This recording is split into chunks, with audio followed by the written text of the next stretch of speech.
So, India has this incredibly bold ambition to build its very own fifth generation stealth fighter.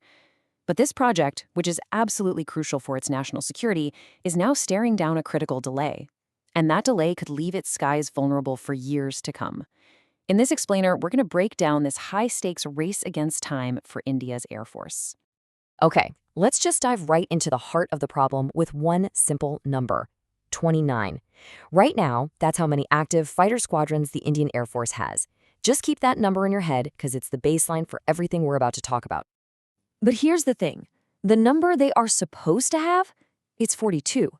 That's a gap of 13 squadrons. And we're not just talking about numbers on a spreadsheet. That is a serious vulnerability, especially in a part of the world where tensions can flare up at any moment.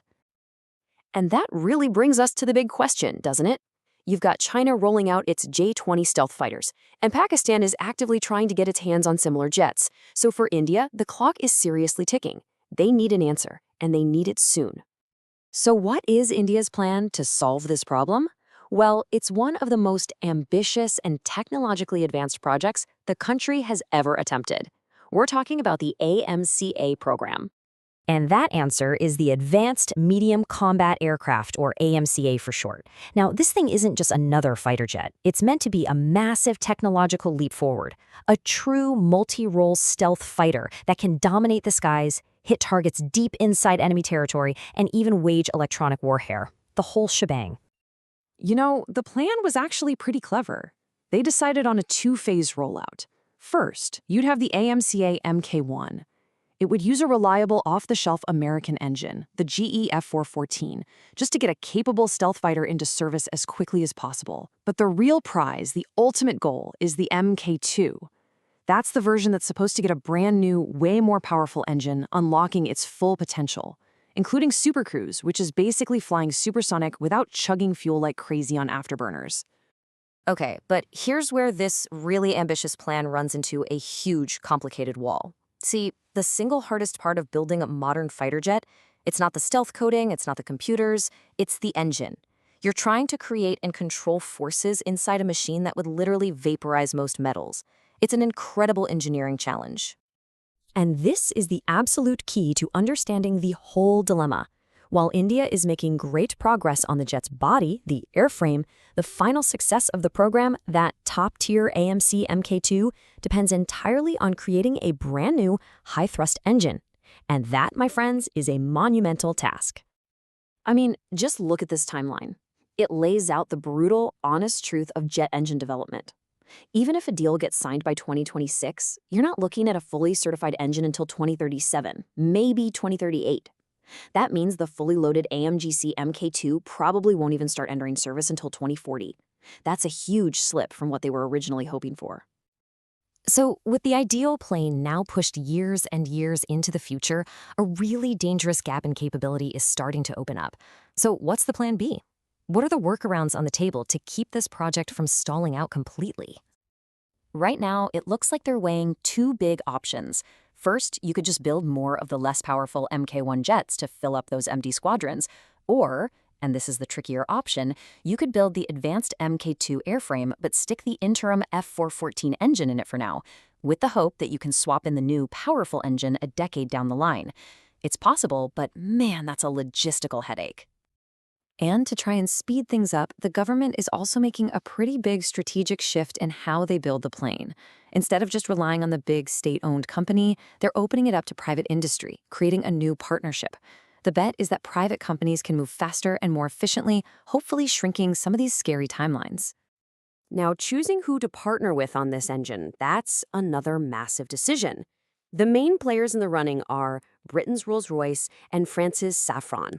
They're both offering to help develop a powerful new engine, but they're also offering something that might be even more valuable: full intellectual property rights.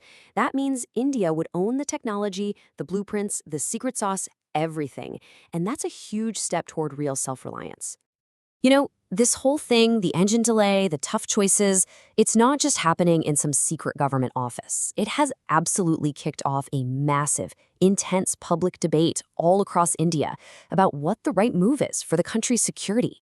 So you're facing a potential 10-year, maybe even longer, wait for your homegrown jet.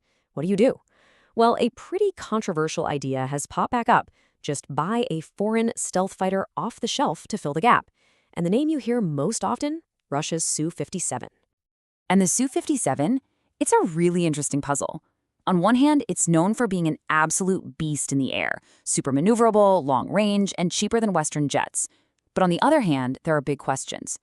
A lot of experts doubt its stealth is as good as American planes. Its own advanced engine is still a work in progress, and Russia hasn't even built that many of them. And if you look at what people are saying online, you can absolutely feel the pressure. This person's comment really captures a big part of the debate. The threat is real, it's here now, and for some, the Su-57 is the only logical, immediate answer. For them, waiting for the AMCA is a gamble the country just can't take. But then there's a huge but, and that's CATSA. It's basically a U.S. law that punishes countries for buying major military gear from Russia. So a deal for the Su-57 could trigger American sanctions, which could then block India's access to other Western tech, including the American engines they need for the AMCA Mk2. It's a huge geopolitical risk. And then you have this other really powerful argument, which is all about total self-reliance. The thinking here is that depending on anyone else, whether it's Russia or the West, is a strategic trap.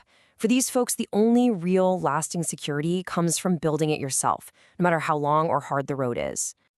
And finally, this quote, well, it just says it all, doesn't it? It perfectly captures that deep-down skepticism that comes from decades of seeing defense projects face delays. It's that mix of frustration and dark humor from people who have been waiting a long, long time for these homegrown dreams to finally get off the ground. So at the end of the day, this is what it all boils down to. India is standing at a crossroads. It's a high-stakes balancing act between the urgent need for security right now, the long-term goal of being truly independent, and the very real danger of falling behind while you chase that dream. Look, the choices India makes about the AMCA program in the next year or so are going to define its air power for the next 50 years. And it leaves us with this one final, really tough question. When you're facing a clear and present danger today, is taking the long, hard road to self-reliance a risk that's worth the price?